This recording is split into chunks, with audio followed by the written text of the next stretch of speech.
Era una noche cualquiera en Iguala, hasta que dejó de serlo. Jóvenes viajaban en autobuses y fueron perseguidos, baleados y desaparecidos en cuestión de horas. Desde entonces, Ayotzinapa se convirtió en sinónimo de dolor, rabia y resistencia. Lo que ocurrió la noche del 26 de septiembre de 2014 no fue un simple crimen, fue un mensaje brutal de un Estado y un narco que, en complicidad, demostraron su poder sobre la vida y la muerte. Hoy vamos a recorrer la verdad detrás de esta tragedia, entre conspiraciones, mentiras oficiales y una lucha incansable por justicia que aún no termina. Número 1. La noche maldita de Iguala, el inicio de la tragedia. La noche del 26 de septiembre del 2014 quedó marcada como una de las más sangrientas y enigmáticas de la historia reciente de México. Estudiantes normalistas de Ayotzinapa viajaron a Iguala.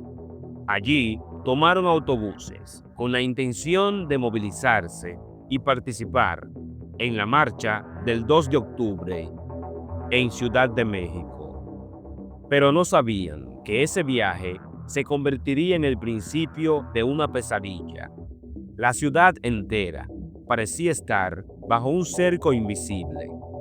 Patrullas, sicarios y policías municipales actuaban como si esperaran su llegada.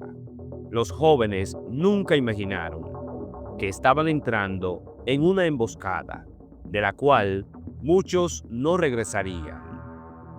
En cuestión de minutos, las calles de Iguala se convirtieron en un campo de batalla.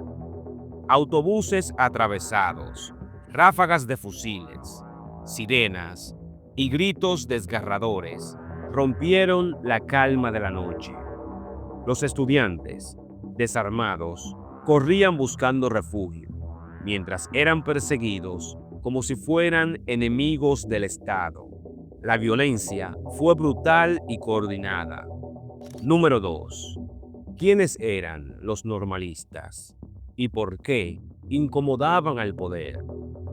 Los 43 desaparecidos de Ayotzinapa no eran criminales ni rebeldes armados, como la propaganda oficial lo intentó insinuar. Eran estudiantes de la escuela Raúl Isidro Burgos, jóvenes campesinos, hijos de familias humildes que veían en la docencia una vía para salir de la pobreza. Muchos de ellos eran la primera generación en acceder a estudios superiores, muchachos que soñaban con enseñar en las zonas más olvidadas de México. Su vida, marcada por la modestia y el compromiso social que caracteriza a las normales rurales desde su fundación en los años postrevolucionarios. Pero precisamente por eso resultaban incómodos. Las normales rurales eran vistas como semilleros de organización política, espacio donde se denunciaba la desigualdad y la represión del Estado. Los normalistas de Ayotzinapa tenían una larga tradición de protestas, y en el México del narcotráfico y la corrupción, esa voz crítica molestaba tanto a los políticos locales como a los grupos criminales. Eran jóvenes que levantaban la voz contra la injusticia, en un país donde hacerlo puede costar la vida. Número 3. El ataque sorpresa. Policías y sicarios cazando estudiantes. La noche del 26 de septiembre del 2014 se convirtió en una cacería humana.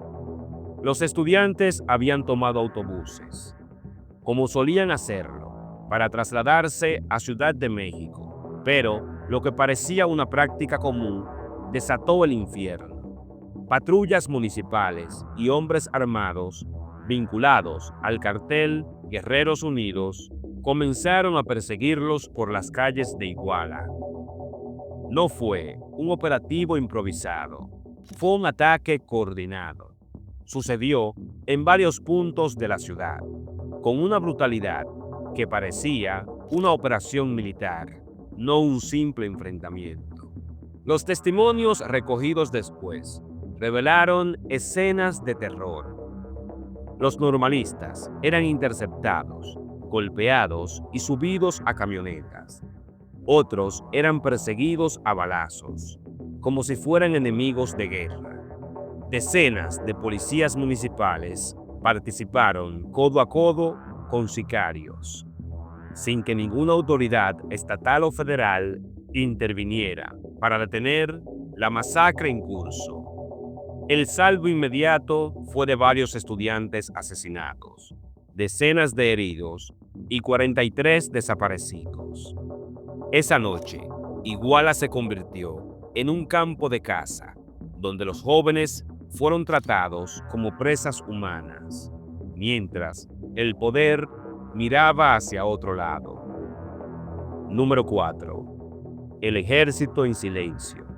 La oscura pasividad de los cuarteles. Mientras los estudiantes eran atacados en las calles de Iguala, a pocos kilómetros de allí, los cuarteles militares permanecían inmóviles. El 27 Batallón de Infantería, con base en la ciudad, sabía lo que ocurría.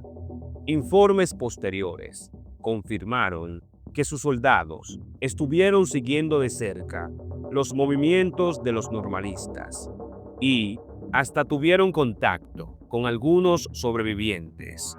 Sin embargo, en el momento más crítico no intervinieron. El ejército, con todo su poder de fuego y capacidad logística, decidió observar desde las sombras, dejando que policías corruptos y criminales actuaran en sus anchas. Este silencio no fue casual. Documentos desclasificados y testimonios apuntan a que los militares no solo tenían conocimiento de los hechos, sino que participaron indirectamente al hostigar a estudiantes en hospitales y calles cercanas, en lugar de protegerlos. El ejército, garante de la seguridad nacional, dejó morir y desaparecer a decenas de jóvenes. Su pasividad alimentó la sospecha de complicidad y marcó para siempre la credibilidad de las Fuerzas Armadas en México. Número 5. La mentira oficial. La verdad histórica del basurero de Cócula.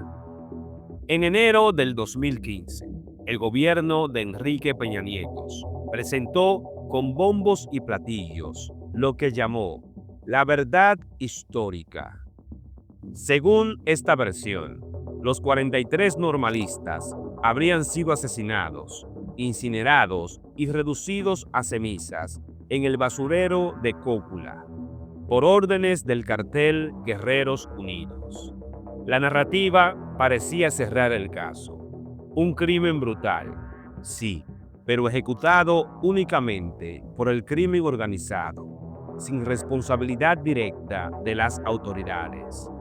El mensaje era claro: el Estado no tenía nada que ver, pero la historia no tardó en desmoronarse. Peritajes internacionales, expertos en fuego y organismos de derechos humanos demostraron que era físicamente imposible incinerar a 43 cuerpos en ese lugar con los medios descritos. Además, las declaraciones que sustentaban la versión oficial provenían de testimonios obtenidos bajo tortura. La verdad histórica fue, en realidad, una construcción política diseñada para proteger al ejército y a las autoridades implicadas. Fue una mentira de Estado, la más cruel de todas las mentiras, porque buscó sepultar la memoria de los desaparecidos bajo las cenizas de una farsa. Número 6. La ciencia contra el gobierno. Forenses destrozan la versión oficial. Cuando el gobierno mexicano intentó cerrar el caso con su verdad oficial, los familiares de los normalistas no lo aceptaron. Exigieron investigaciones independientes, y fue entonces cuando la ciencia entró en escena. Equipos forenses internacionales, entre ellos el grupo interdisciplinario de expertos independientes y especialistas de universidad en Austria, revisaron las pruebas oficiales. Lo que encontraron fue devastador. El basurero de Cócula no mostraba evidencia científica de una incineración masiva, ni era posible que en esas condiciones se redujeran a cenizas a 43 personas. Además, las supuestas confesiones que sustentaban la versión del gobierno estaban plagadas de inconsistencias y evidencias de torturas. Los peritajes independientes revelaron alteraciones en la escena del crimen, manipulación de restos y ocultamiento de pruebas.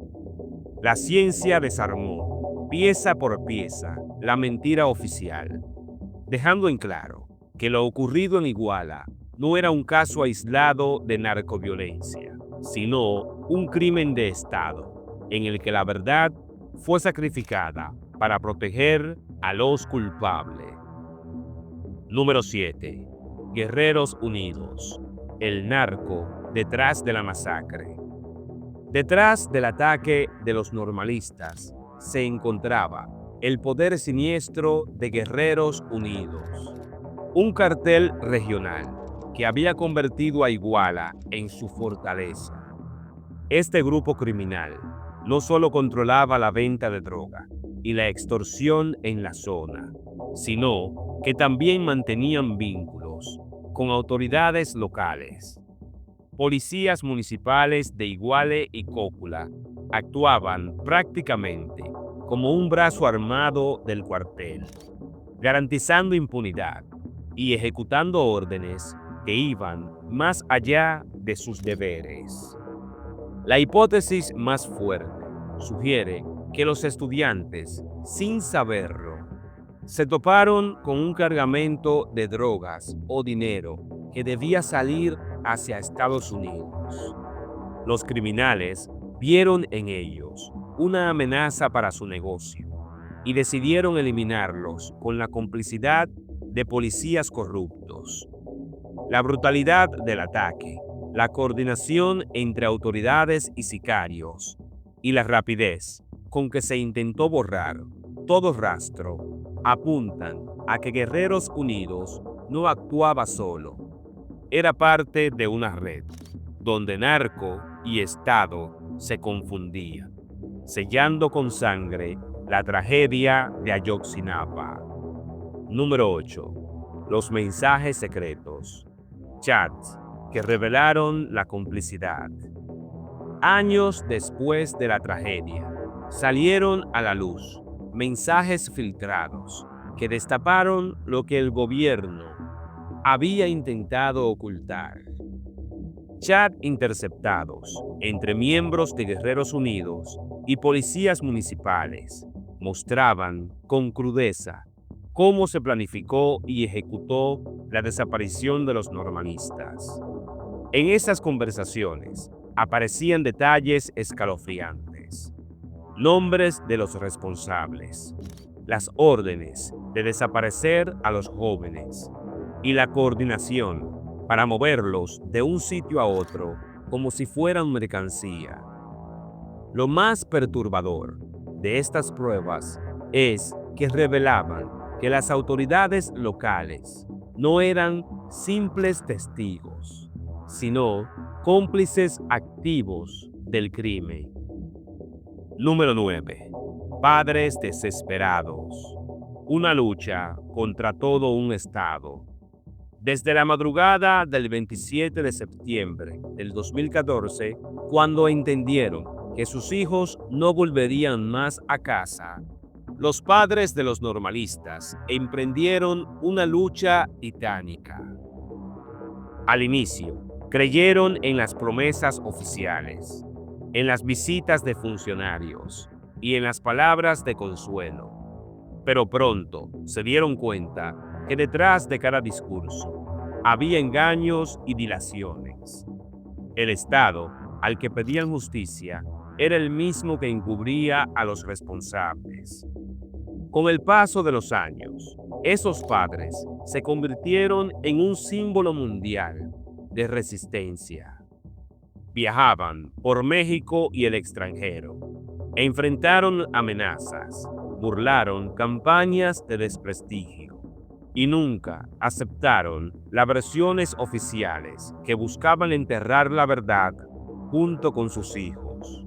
Sus marchas, con las fotos de los 43 alzadas en alto, no solo denunciaban una masacre, sino también el rostro de un país donde la impunidad reina.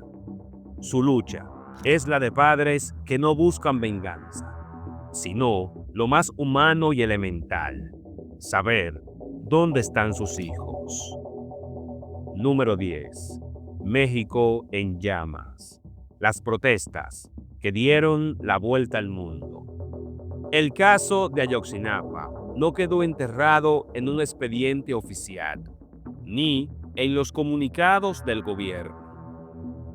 Pronto, miles de personas marcharon en Ciudad de México, Guadalajara, Monterrey y decenas de ciudades más, exigiendo justicia. El grito de "vivos se lo llevaron, vivos lo queremos", se convirtió en un clamor nacional que desbordó frontera. Las plazas se encendieron con velas, pancartas y el rostro de los 43, convertido ya en un símbolo universal contra la impunidad. La indignación traspasó fronteras, universidades en Europa, manifestaciones en Estados Unidos y colectivos en América Latina se sumaron a la exigencia de justicia. En la ONU y en organismos internacionales, México fue señalado por su incapacidad o su complicidad para esclarecer la masacre. Lo que comenzó como un crimen local se transformó en una vergüenza mundial para el Estado mexicano. El caso de los 43 normalistas dejó en claro que Ayotzinapa no era solo Guerrero, era el reflejo del dolor y la rabia de todo un país. Número 11. El derrumbe político. Peña Nieto y Murillo Caram en la cuerda floja. El caso de Ayotzinapa no fue solo una herida abierta para México, también fue un terremoto político que sacudió el gobierno de Enrique Peña Nieto. La llamada verdad histórica, presentada por el entonces procurador Jesús Murillo Caram, buscaba cerrar el caso, pero terminó hundiendo la credibilidad del régimen.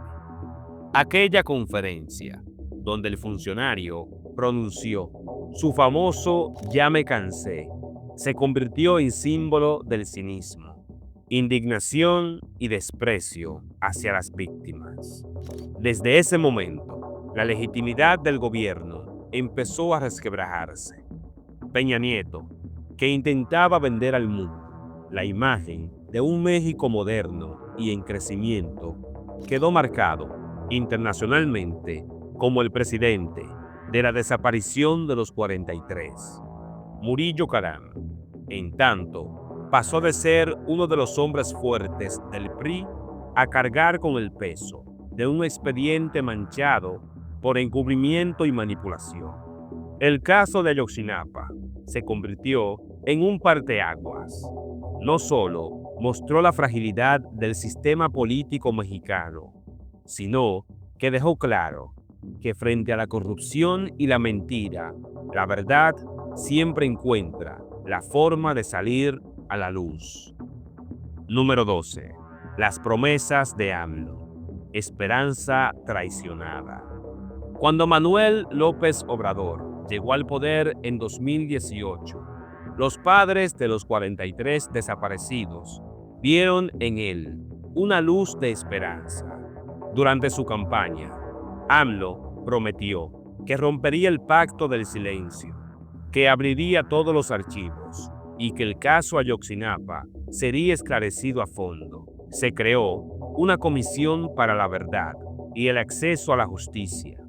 Se incorporó a expertos internacionales y se aseguró que no habría impunidad, sin importar cuán alto llegaran las responsabilidades. El país entero esperaba que por fin la verdad saliera a la luz. Pero, con el paso de los años, esa promesa comenzó a desmoronarse. Los padres denunciaron que el gobierno de AMLO también ha caído en omisiones, que persisten los obstáculos para acceder a información clave y que las Fuerzas Armadas siguen protegidas bajo un manto de silencio. Para muchos, López Obrador repitió el mismo patrón que tanto criticó: prometer justicia y terminar protegiendo a los intocables del Estado. Ayotzinapa no es solo una historia del pasado, es un grito que sigue resonando en cada marcha, en cada mural y en cada madre que aún espera el regreso de su hijo.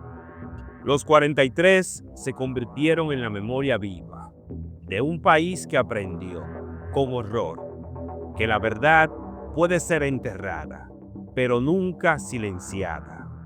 La pregunta no es solo quiénes fueron los culpables, sino qué clase de nación permite que esto suceda.